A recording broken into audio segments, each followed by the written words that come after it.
Hello everyone, welcome to दुनिया खुशी की दुनिया में आपका बहुत बहुत स्वागत है। आज की स्टोरी का टाइटल है आज की समरी का टाइटल है नशा, जिसे लिखा गया है मुंशी प्रेमचंद्र जी के द्वारा। निशांत। ईश्वर एक बड़े जमींदार का लड़का था और मैं गरीब क्लर्क का, जिसके पास मेहनत मजदूरी के अलावा कोई जायदाद नहीं थी। हम दोनों में आपस में हमेशा बहस चलती रहती थी। मैं जमींदारी की बुराई करता, उन्हें खतरनाक जानवर, खून चूसने वाले जोक और पेड़ों की चोटी पर फूलने वाला बंजर जमीन कहता। वो जमींदारों का पक्ष लेता, पर नेचुरली उसका पहलू कुछ कमजोर रहता था, क्योंकि उसके पास जमींदारों के लिए कोई तर्क नहीं रहता था। वो कहता कि सभी इंसान एक जैसे नहीं होते, छोटे बड़े हमेशा होते हैं और होते भी रहेंगे। मगर बेकार की बात थी ये। इंसानियत या मोरल वैल्यूज के हिसाब से सिस्टम को सही साबित करना मुश्किल था। मैं इस बहस की गर्मा गर्मी में अक्सर तेज हो जाता और चुभने वाली बात भी कहता, लेकिन ईश्वरी हार करके भी मुस्कुराता रहता। मैंने कभी उसको मुझ पर गर्म होते नहीं देखा। शायद इसका कारण ये है कि वो अपने पक्ष की कमजोरी अच्छी तरीके से समझता था। नौकरों से वो सीधे मुंह बात तक नहीं करता था। अमीरों में जो बेदर्दी और घमंड रहता था, वो उसमें कूट कूट के भरा हुआ रहता था। नौकर ने बिस्तर में लगाने में जरा भी देर कर दी, या फिर दूध जरूरत से ज्यादा गर्म या ठंडा हुआ, साइकिल अच्छी तरीके से साफ नहीं हुई, तो वो आप से बाहर हो जाता था। सुस्ती या बदतमीजी उसे जरा भी बर्दाश्त नहीं थी। पर दोस्तों से, वो खास करके मुझसे, उसका व्यवहार और प्रेम नम्रता से भरा हुआ रहता था। शायद मैं उसकी जगह होता तो शायद उसमें भी वही शक्ति पैदा हो जाती जो उसमें है, क्योंकि मेरा लोग प्रिंसिपल पर नहीं बल्कि पर्सनल कंडीशन पर टिका हुआ था। लेकिन वह शायद मेरी जगह होकर भी शायद अमीर ही रहता, क्योंकि वह स्वभाव से ही भोग विलासी था, ठाट बाट पसंद करता था। अब की बार दशहरे की छुट्टी में मैंने फैसला किया कि मैं घर नहीं जाऊंगा। मेरे पास किराए के लिए रुपए नहीं थे और ना ही मैं घर वालों को तकलीफ देना चाहता था। मैं जानता था कि वो जो कुछ भी देते हैं मुझको, वो हमारी हैसियत के मुकाबले बहुत ज्यादा है। उसके साथ ही एग्जाम का भी ख्याल आया। अभी बहुत कुछ पढ़ना बाकी था, मगर मैं हॉस्टल में भूत की तरह अकेले भी नहीं रहना चाहता था। और जब मेरे फ्रेंड ने मुझे उसके यहाँ आने के लिए कहा, तो मैं बिना रिक्वेस्ट के जाने के लिए तैयार हो गया, राजी हो गया। ईश्वरी के साथ एग्जाम की तैयारी बहुत अच्छे से हो जाएगी। वो अमीर होकर के भी मेहनती और बहुत बुद्धिमान था। इसके साथ ही उसने कहा कि लेकिन भाई, और एक बात का ध्यान रखना पड़ेगा, वहां अगर जमींदारों की बुराई करती तो मामला बिगड़ जाएगा और मेरे घर वालों को बुरा लगेगा। वो लोग तो किसानों पे इसी दावे से राज करते हैं कि भगवान ने किसानों को उनकी सेवा के लिए पैदा किया है। किसान भी यही समझता है, और अगर उन्हें समझा दिया जाए कि जमींदारों और समाज सेवा के बीच में कोई खास फर्क नहीं है, तो जमींदारी खत्म समझो। मैंने कहा, तो क्या तुम समझते कि मैं वहां जाकर के कुछ और हो जाऊंगा? हाँ, मैं तो यही समझता हूँ। तुम गलत समझते हो। ईश्वरी ने इसका कोई जवाब नहीं दिया। शायद उसने इस मामले को मेरी समझ पे छोड़ दिया था, और ये उसने बहुत अच्छा किया था। अगर वो अपनी बात पे अड़ता तो मैं भी शायद जिद पकड़ लेता। सेकंड क्लास तो क्या, मैंने तो कभी इंटर क्लास में भी सफर नहीं किया था, और अब की बार सेकंड क्लास में सफर करने का सौभाग्य मिला। गाड़ी तो 9 बजे रात को आती थी, पर सफर की खुशी में हम शाम को ही स्टेशन जा पहुंचे। कुछ देर से इधर उधर शेयर करने के बाद रिफ्रेशमेंट रूम में जाकर के हम दोनों ने खाना खाया। मेरे पहनावे और रंग ढंग से पारखी खाना खाने वाले पारखी नजर को उनको देरी नहीं लगी पहचानने में कि मालिक कौन है और फिर फिसलगू कौन। लेकिन न जाने मुझको ये बात उनकी बुरी लग रही थी। वैसे ईश्वरी, जैसे कि शायद मेरे पिता को जो सैलरी मिलती है उससे ज्यादा इन खाना बनाने वालों को इनाम में ही मिल जाती होगी, और 100 रुपए तो चलते समय ईश्वरी ने यूं ही दे दिया। फिर भी मैं उन सभी से उसी फुर्ती और तमीज की उम्मीद करता था जिसे वो ईश्वरी की सेवा करते थे। ईश्वरी के हुक्म पे सब के सब दौड़े चले आते, लेकिन मैं कोई चीज मांगता तो वो इतना जोश नहीं दिखाते थे। मेरे खाने में जरा भी स्वाद नहीं आया मुझे। ये भेदभाव मेरे ध्यान को पूरी तरीके से अपनी ओर खींचे हुए था। गाड़ी आई, हम दोनों उस पर सवार होकर निकल पड़े।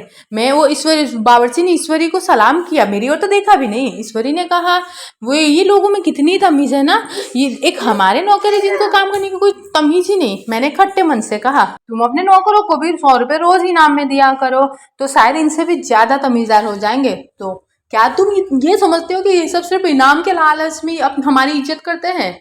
जी नहीं, बिल्कुल नहीं। ये तमीज और इज्जत जो उनके खून में हाँ शामिल है जनाब, ऐसा बोला। तो ऐसे गाड़ी चली। फिर तो प्रयाग से चली तो प्रतापगढ़ जा करके ये गाड़ी रुकी। एक आदमी ने हमारा कंपार्टमेंट खोला। मैं तुरंत चिल्ला उठा, सेकंड क्लास है?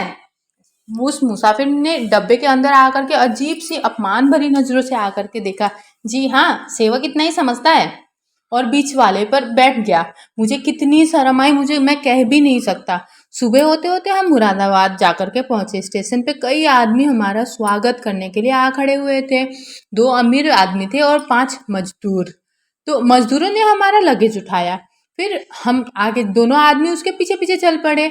उनमें से एक मुसलमान था रियासत अली, दूसरा ब्राह्मण था रामहरक। दोनों ने मेरी ओर अजनबी आंखों से देखा, मानो कह रहे हो तुम कौवे होकर के हंस के साथ कैसे हो।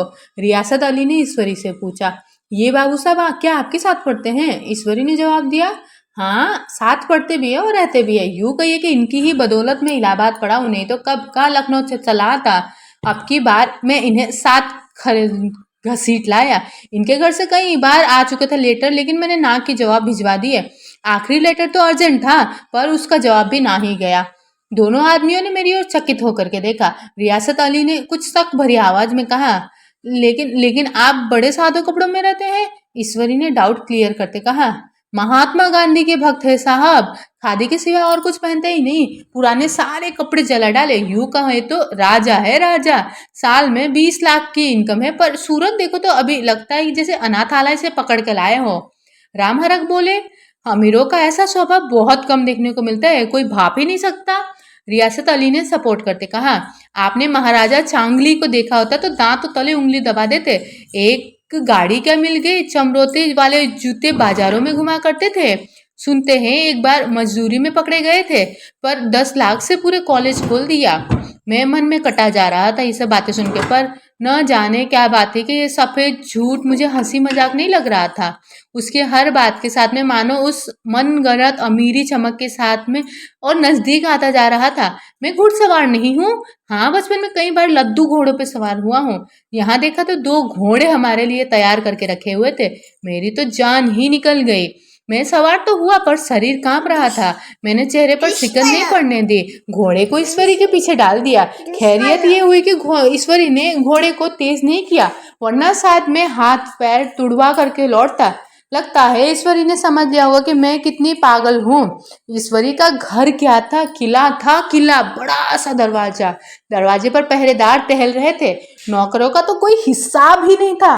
एक हाथी भी बंधा हुआ था। ईश्वरी ने अपने पिता, चाचा, ताऊ सबसे मेरा परिचय कराया और उन्हीं बातों को बढ़ा चढ़ा करके कहा, ऐसी हवाबाजी की बस पूछो ही मत।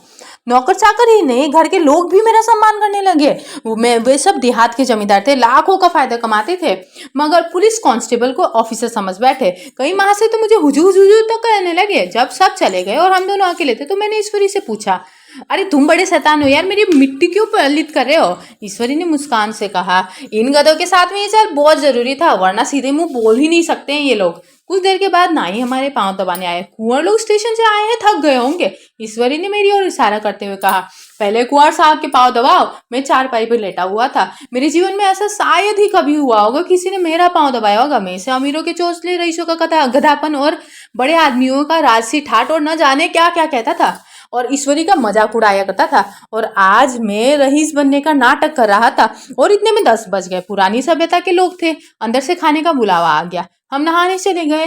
मैं हमेशा अपनी धोती खुद छांट लिया करता था, मगर यहाँ मैंने ईश्वरी की तरह अपनी धोती भी छोड़ दी। मुझे अपने हाथों से अपनी धोती छांटते हुए शर्म आ रही थी। उसके बाद हम अंदर खाने चले गए। हॉस्टल में हम जूते कुर्सी पटक देते थे। यहाँ पाँव धोना बहुत जरूरी था। नौकर पानी लिए खड़ा था। ईश्वरी ने पाँव बढ़ा दिया। नौकर ने उसके पाँव धोए। मैंने भी पाँव बढ़ा दिए। उसने मेरे भी पाँव धोए। मैंने सोचा था वहां देहात में ध्यान लगा करके खूब पढ़ेंगे, पर यहाँ तो सारा दिन घूमने फिरने में कट जाता। तो कभी नदी के पास सैर करते, कभी मछलियों चिड़ियों का शिकार करते, कभी पहलवानों की कुश्ती देखे, तो कहीं शतरंज की जमे देखते। ईश्वरी खूब अंडे मंगवाता और कमरे पे स्टॉप पर हम ऑमलेट बनते हुए देखते। नौकरों की एक टोली हमेशा हमें घेरे रहती थी। हमें अपने हाथ पांव भी हिलाने की जरूरत ही नहीं थी, सिर्फ जुबान हिला देना ही काफी था। नहाने बैठो तो आदमी नहलाने को राजी है, लेटो तो आदमी पंखा चलाने को लिए खड़े हो जाते थे। मैं महात्मा गांधी का कुंवर चेला मशहूर हो गया था। अंदर से बाहर तक मेरी धाक थी। नाश्ते में जरा भी देरी न होने पाए, कहीं कुंवर साहब नाराज न हो जाए, बिस्तर ठीक समय पे लग जाए, कुंवर साहब के सोने का समय हो गया है। मैं ईश्वरी से भी ज्यादा नाजुक दिमाग बन गया था, या फिर बनने पर मजबूर कर दिया गया था। चाहे ईश्वरी अपने हाथ से बिस्तर बिछा ले, लेकिन कुंवर मेहमान कैसे अपने हाथों से बिस्तर बिछा ले? उनकी महानता में दाग लग जाएगा ना। एक दिन सचमुच यही बात हो गई। ईश्वरी घर पे था। शायद अपनी माँ से कुछ बातचीत करने में देर हो गई होगी। यहाँ 10 बज गए। मेरी आंखें नींद से झपक रही थी, मगर बिस्तर कैसे लगाऊं? कुंवर जो ठहरा। करीब 11:30 बजे नौकर आया। वो बड़ा ही मुंह लगा नौकर था। घर के काम में मेरा बिस्तर लगाना उसकी सुधी ना रही। अब जब याद आया तो भागा हुआ आया था। मैंने उसे ऐसी डांट लगाई कि वो भी याद रखेगा। ईश्वरी मेरी डांट सुन करके बाहर निकल आया और बोला, तुमने बहुत अच्छा किया, ये सब कामचोर इसी व्यवहार के लायक है। इसी तरह ईश्वरी एक दिन एक जगह दावत पे गया हुआ था, शाम हो गई थी, मगर लैम्प टेबल पर रखा हुआ था, माचिस पास ही पड़ी थी, लेकिन ईश्वरी खुद कभी लैम्प नहीं जलाता था। फिर कुंवर साहब कैसे जलाए? मैं झुंझला रहा था। न्यूज़पेपर आया हुआ रखा था, जी उधर लगा हुआ था, पर लैम्प गायब था। भगवान की कृपा से उसी वक्त मुंशी रियासत अली आ गए। मैं उन्हीं पर उबल पड़ा। ऐसी डांट लगाई कि बेचारा देखता ही रह गया। तुम लोगों की इतनी भी फिक्र नहीं कि लैंप भी जला दे? मालूम नहीं ऐसे कामचोर आदमी को कहाँ यहाँ कैसे गुजरा होता है। मेरे यहाँ तो घंटे भर भी ना टिक पाए। रियासत अली कांपते हुए हाथों से लैंप जलाया। वहां एक ठाकुर अक्सर आया करता था, थोड़ा मन चला था वो ईश्वरी का परम भक्त था। मुझे महात्मा गांधी का चेला समझ करके मुझे बड़ा सम्मान करता था, पर मुझसे कुछ पूछते हुए हिचकिचाता था। एक दिन उसने मुझे अकेला देख करके आया और हाथ बांध लिया। सरकार तो गांधी बाबा के चेले हैं ना, लोग कहते हैं कि यहाँ स्वराज हो जाएगा तो जमींदार नहीं रहेंगे। मैंने शान जमाई। जमींदार के रहने की जरूरत ही क्या है? ये लोग गरीबों का खून चूसने के अलावा क्या करते हैं? ठाकुर ने फिर पूछा, तो क्यों न सरकार सब जमींदारों की जमीन छीन ली जाए? मैंने कहा, बहुत से लोग तो खुशी से दे देंगे और जो लोग खुशी से नहीं देंगे उनकी जमीन छीननी ही पड़ेगी। हम लोग तो तैयार बैठे हुए हैं, जैसे ही स्वराज हुआ अपने इलाकों के खेत किसान के नाम कर देंगे। मैं कुर्सी पर पांव लटकाए हुए बैठा था। ठाकुर मेरे पांव दबाने लगा और फिर बोला, आजकल जमींदार लोग बड़ा जुल्म करते हैं सरदार। हमें भी हुजूर अपने इलाके में थोड़ी सी जमीन दे दीजिए तो चल करके आपके ही इलाके में आपकी सेवा में रहे। फिर मैंने कहा, अभी तो मेरा कोई अधिकार नहीं है भाई, लेकिन जैसे ही मेरा अधिकार मिले मैं तुम्हें सबसे पहले बुलाऊंगा, तुम्हें मोटर ड्राइविंग सिखा करके तुम्हें अपना ड्राइवर बना लूंगा। कहते उस दिन ठाकुर ने खूब भांग पी और अपनी पत्नी को खूब पीटा और गांव के महाजन से भी लड़ने को रेडी हो गए। धीरे धीरे ये छुट्टी इसी तरीके से खत्म हो गई और हम फिर प्रयाग चले गए। गांव के बहुत सारे लोग हमको अलविदा कहने आए थे।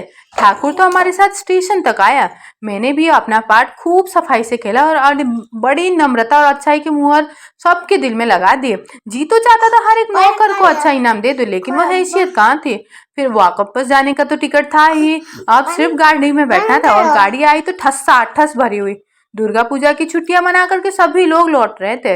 सेकंड क्लास में पैर रखने की भी जगह नहीं थी और फर्स्ट क्लास की हालत तो उससे भी बदतर थी। फिर ये आखिरी गाड़ी थी। हम किसी भी हालत में रुक नहीं सकते थे। बड़ी मुश्किल से तीसरी क्लास में जगह मिली। हमारी अमीरी ने वहां अपना रंग जमा लिया, मगर मुझे उसमें बैठना बुरा लग रहा था। आए थे आराम से लेटे लेटे और जा रहे हैं सिकड़ते हुए। शायद साइड बदलने की भी जगह नहीं थी। वहां कई आदमी पढ़े लिखे भी थे। वे आपस में अंग्रेजी राज्य की तारीफ करते हुए जा रहे थे। एक महाशय बोले, ऐसा न्याय तो किसी राज्य में नहीं देखा। यहाँ तो छोटे बड़े सब बराबर है। राजा भी किसी पर अन्याय करे तो अदालत उसकी गर्दन दबा देती है। दूसरे सज्जन ने साथ देते हुए कहा, अरे साहब, आप खुद बादशाह पर केस कर लेते हैं, अदालत पे बादशाह पर केस हो जाती है। एक आदमी जिसके पीठ पर बड़ा सा गट्ठर लटका कर वो कोलकाता जा रहा था। फिर अपनी गठरी रखने की भी जगह उसको नहीं मिल रही थी, इसीलिए वो दरवाजे की साइड पे आके खड़ा हो गया। इससे बेचैन होकर के दरवाजे पे जो खड़ा हो रहा था, मैं वहीं पे दरवाजे पे ही खड़ा बैठा हुआ था। उसका बार बार आकर के मेरे मुंह को अपनी गठरी से रगड़ना मुझे बहुत बुरा लग रहा था। एक तो हवा वैसे ही कम थी, दूसरे उस गवार का आकर के मेरे पे खड़े हो जाना मानो मेरा गला दबाने जैसा था। मैं कुछ देर तक तो बर्दाश्त किए बैठा, फिर मुझे गुस्सा आ गया। मैंने उसे पकड़ करके पीछे ढकेल दिया और 2 तमाचे जोर जोर से लगा दिया। उसने आंखें निकाल करके कहा, क्यों मारते हो बाबूजी, हमने भी किराया दिया है। मैंने उठ करके 2-3 जमाड़े और दर्द दिया। गाड़ी में तूफान आ गया, चारों ओर से मुझ पे बौछार होने लगे। और अरे, अगर इतने नाजुक मिजाज के तो फर्स्ट क्लास में क्यों नहीं बैठे? कोई बड़ा आदमी होगा तो अपने घर में होगा, मुझे इस तरह मारते तो दिखा देता मैं तो।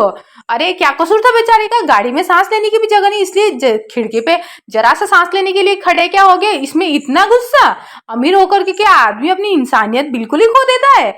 ये भी अंग्रेजी राज है जिसका आप बखान कर रहे थे, एक गांव वाला बोला। ऑफिस जाने की औकात नहीं और उस पे इतना गुरूर, इतना मिजाज। ईश्वरी ने अंग्रेजी से कहा, what an idiot you are Veer, जिसका मतलब था कि तुम क्या मूर्ख हो वीर। और वहीं से मेरा नशा अब धीरे धीरे उतरता हुआ लग रहा था। इसका मतलब ये है कि यहाँ पे मुंशी प्रेमचंद्र जी ने हमको सीख दी है कि इंसानों के जो स्वभाव और उनका फितरत के बारे में बताया गया है। यहाँ पे जहाँ शुरुआत में वीर और उसके अपने प्रिंसिपल्स का जो नशा था, वो जमींदारों की बुराई करते नहीं थकता था, वहीं जब उसे वो सम्मान और वो मौका मिला तो वो उसमें खो गया, पूरा अंधा हो गया। वो उस पर अमीरी का नशा होने लगा। जिन आदतों की वो बुराई करता था अब वो खुद उसमें मग्न होने लगा था, होकर के उसको आनंद ले रहा था। इसमें इंसानों की ये मानसिकता दिखाई देती है कि वैसे तो लोग पैसे, पावर, सुख सुविधाओं की बुराई करते हैं, लेकिन कहीं ना कहीं खुद उसे भोगने के लिए तरसते भी हैं, क्योंकि उनके पास वो ऐसो आराम होता भी नहीं है।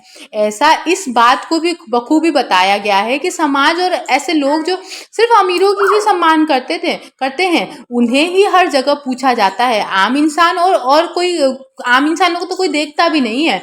ईश्वरी ने वीर के बारे में झूठी बातें इसीलिए कही थी ताकि वहां उसको सम्मान मिल सके। अंत में वीर का नशा तब टूटता है जब वो ट्रेन में एक गरीब के साथ में गलत तरीके से पेश आता है और उसका दोस्त उसे डांटता है। तब उसे लगता है कि जैसे वो तो अपनी इंसानियत ही खोने लगा है। पैसे और पावर इंसान को अंधा कर देता है और फिर वीर भी इससे बच नहीं पाया था ये आदतों से। इसमें वीर का दोगलापन दिखाया गया है, लेकिन हम इस बात को ऐसे नहीं है, हम हर बार ऐसे नहीं है। अगर हमें मौका मिले तो क्या हमें वीर की तरह ऐसे इसमें नशा नहीं हो जाएगा यही सब ऐसो आराम का। तो दोस्तों ये समरी तो होती है यहीं पे खत्म। आपको कैसी लगी समरी, या और कोई समरी आपको सुनिए, या इसी समरी पे कोई जैसे और ये बुक समरीज पे कोई इम्प्लीमेंट अगर आपको देखना हो और कोई नई समरी जो भी आप सुनना चाहे, सब आप कमेंट बॉक्स पे लिख कर सकते हैं, कमेंट कर सकते हैं। Thank you for listening this audio. Thank you so much.